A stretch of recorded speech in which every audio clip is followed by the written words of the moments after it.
The first time someone asked me to help them disappear, I thought they were joking. Not in a playful way. In a tired way. The kind of tired that doesn't ask for sympathy. Only for silence. We were sitting in a hospital hallway that smelled like disinfectant and old air. Machines hummed behind closed doors. Nurses moved quickly, like emotions were a luxury they couldn't afford. He looked at me and said, "If I stop being here, will anyone really notice?" I didn't answer. Not because I didn't care.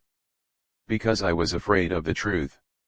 I had met him months earlier, when my life was already drifting into quiet routines. Same shifts, same conversations, same empty evenings. I worked part-time as a night assistant at a long-term care facility. Not because it was my dream job, but because it didn't ask much from me. The residents were mostly forgotten by the world. And in some strange way, so was I. He was different from the others. Not louder. Not friendlier. Just, more present. He noticed small things. The way the lights flickered in the hallway. The sound of rain on the windows. The way silence felt heavier at night. "You hear that?" he once asked me. Hear what? I replied. "Exactly," he said. We started talking during my breaks. Not about his illness. Not about his past. About thoughts that didn't fit into polite conversation. What it feels like to be tired of existing. What it means to be remembered. How absence can feel lighter than presence. He never complained. He just observed. And his observations felt uncomfortably familiar. One night, he told me he didn't want to continue treatment. Not because of pain. Because of emptiness. "I don't feel like a person anymore," he said quietly. "Just a body someone keeps alive." I didn't argue. I didn't comfort. I listened. Because I understood more than I wanted to admit. Over time, his condition worsened. The machines became louder. His movements slower. His voice softer. But his thoughts stayed sharp. "I don't want a dramatic ending," he told me. "No speeches. No tears. Just, a quiet exit." The word stayed with me. A quiet exit. That's how I had been living my own life. Quietly. Emotionally invisible. Socially distant. Internally exhausted. Maybe that's why I didn't reject his request when it came. "Will you stay with me when it happens?" he asked one night. My chest tightened. "When what happens?" I asked, even though I already knew.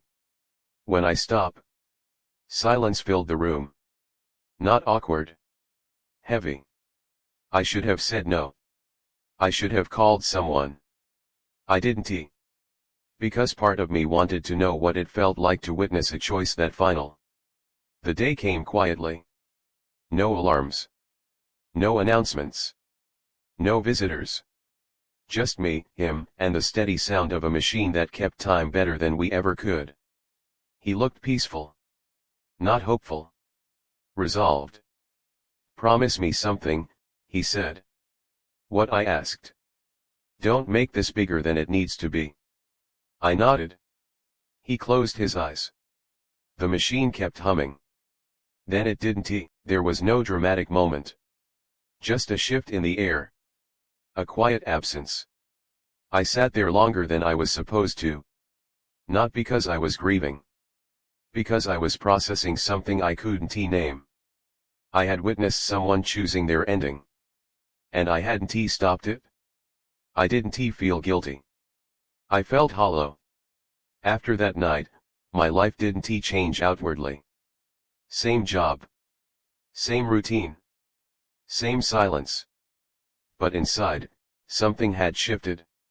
Every time I walked past an empty room, I thought about how easy it is to vanish without noise.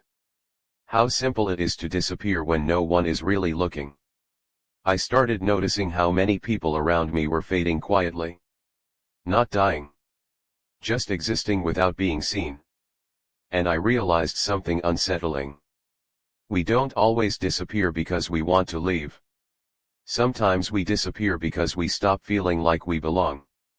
One evening, I sat alone in my apartment, listening to the hum of the refrigerator, the distant traffic, the sounds of life continuing without me. And I asked myself a question I hadn't asked in years. Am I still here, or just functioning? The answer scared me. Because I wasn't sure. Weeks passed. Then months. The memory of that night didn't haunt me. It lingered.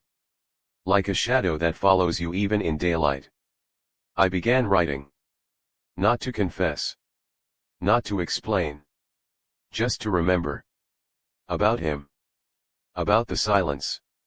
About the moment the world didn't stop when someone left it. One night, while rereading my own words, I realized something painful. I hadn't helped him leave. I had watched him leave. The difference mattered. Helping suggests intention. Witnessing suggests presence. And presence was the one thing he had asked for. Not permission. Not solutions. Just someone to stay. So I had stayed. And now, I was the one left with the quiet. Sometimes, I walk past the hospital. The windows still glow at night. People still move through the halls. Lives still continue. But I know how thin the line is between presence and absence. How quietly someone can slip out of the world. And how easily the world adjusts. I don't talk about him. Not because I'm ashamed. Because some stories aren't meant to be shared. They're meant to be carried. The hardest part isn't knowing he's gone. It's knowing he was still here when he asked to leave. And I was the only one who heard him.